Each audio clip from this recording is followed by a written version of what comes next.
This is the New Balance 1080 version 14. It's New Balance's most popular running shoe. And they made some big changes from the 12 to the 13. And even though the changes from 13 to this, the 14 are incremental, they're still worth checking out. Let's get into it. Before we get started, I do just want to say this video is in collaboration with my friends over at Roadrunner Sports. Now, Roadrunner Sports was good enough to send me this pair of the 1080 V14 for the purpose of review. However, they haven't told me what to say. They don't have any editorial privileges, and all the thoughts and opinions are my own. With that said, you're going to be able to pick up a pair of the New Balance 1080 version 14 from Roadrunner Sports for $165. And of course, I'll place links in the show notes below in case you want to pick up a pair for yourself. Now, first of all, I've got to say, I didn't run in version 13. It's been a couple of years since I've run in the 1080. Actually, I think it was version 11. I've got to say, I just wasn't a fan. But the changes that they made in V13 and now bringing those changes over with a few tweaks into V14 have made it a solid daily trainer. So the stack height remains the same from 13 to this year. The 14, we have 38 in the heel, 32 in the forefoot for a 6mm drop. New Balance claims that in a US men's size 9, it'll tip the scale at 10.5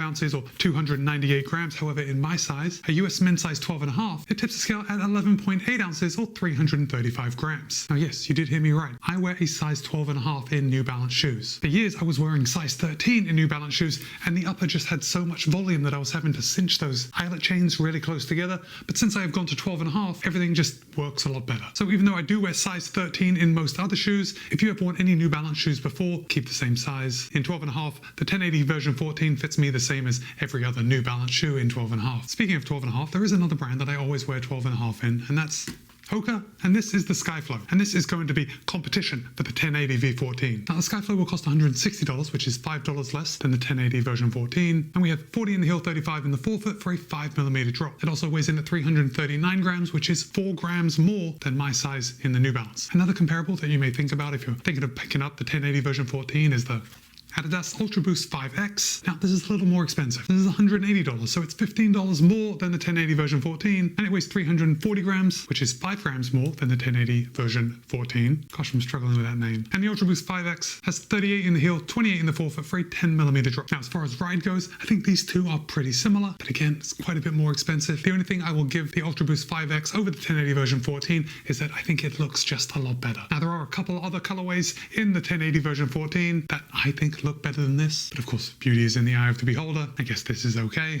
Anyway, let's start at the top and work our way down. You can see we've got a good padding around the heel collar. Oh, by the way, this is a daily trainer. Right, it's going to be good for those recovery runs, those easy runs, those long runs, and it's not horrible at picking up the pace. Now, we'll talk more about that in the ride section. Now, the padding is heavily biased to the top of the heel collar, which I absolutely love, because when your heel goes in, it kind of slips past the padding and then gets locked in there. Now, the heel counter is super rigid. I had no issues with heel slip in here, and the step-in feel is really top notch. Now, a big update for version 14 over version 13 is the upper. Now, New Balance is using a triple jacquard mesh upper. Basically, in a nutshell, they've made it a lot more breathable.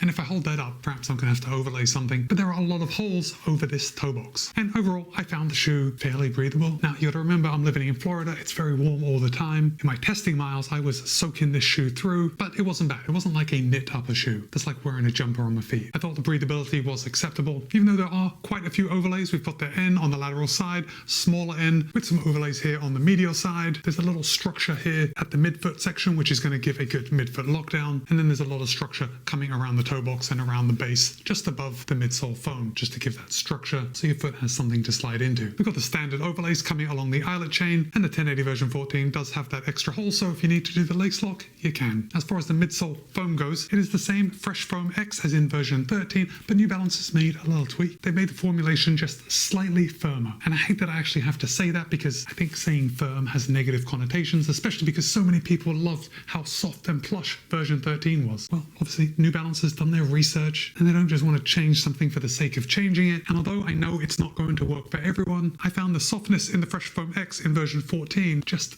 absolutely spot on. You know how when you're running in a shoe that's just too soft and it seems to just zap your power with every step? Yeah, you know exactly what I'm talking about. I didn't get that at all with the Fresh Foam X in version 14. Oh, New Balance has also tweaked the geometry just slightly to give it a little more toe spring, and that's going to contribute to an enhanced rolling motion through your gait cycle, so the whole ride just seems a little smoother, and it's going to give you a little more pep coming off your forefoot. And I've got to say, that feeling was there. Now, remember, this is a daily trainer. It's good for recovery, easy, long runs. And this is what I meant about it being able to pick up the pace. Now, I should clarify this next statement by saying that I was testing several other daily trainers while I was testing the 1080 version 14. And, you know, daily trainers, they're often not the most exciting shoes. But what I found was, at least comparing with some other daily trainers, that the 1080 version 14 felt a little peppier than them, which I think is exactly what New Balance is going for, because they want the 1080 to be kind of like the jack of all trades, or the jack of all shoes. And ideally, I think the type of person that gravitates to the 1080 version 14 is going to be someone that has 1 or 2 shoes in their shoe lineup, because the 1080 version 14 is good at most things. It's excellent at recovery and easy and long runs, but when you need to do strides, if you need to throw in intervals once in a while, it can do that and it doesn't feel bad. It doesn't feel like it's sapping your energy when you're trying to get more out of the shoe. Now, if we come down to the outsole,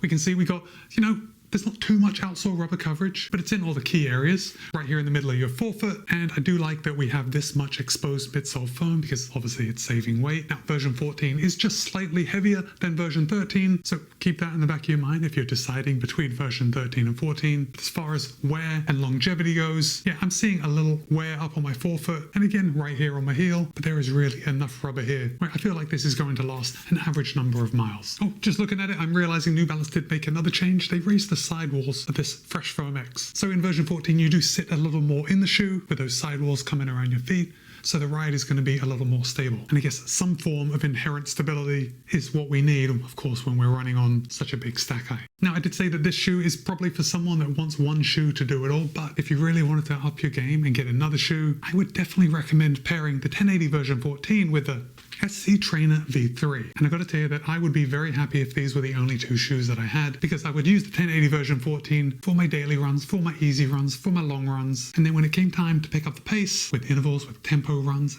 and even race day, I think the SC Trainer V3 is a solid option. So now I want to hear from you. Have you ever run in any of the 1080s? Are you thinking about picking up a pair of the 1080 version 14? Drop a comment and let me know. But for now, it's Matt B. This has been my review of the New Balance 1080 version 14. Be kind, be happy, run well. See you in a couple of days.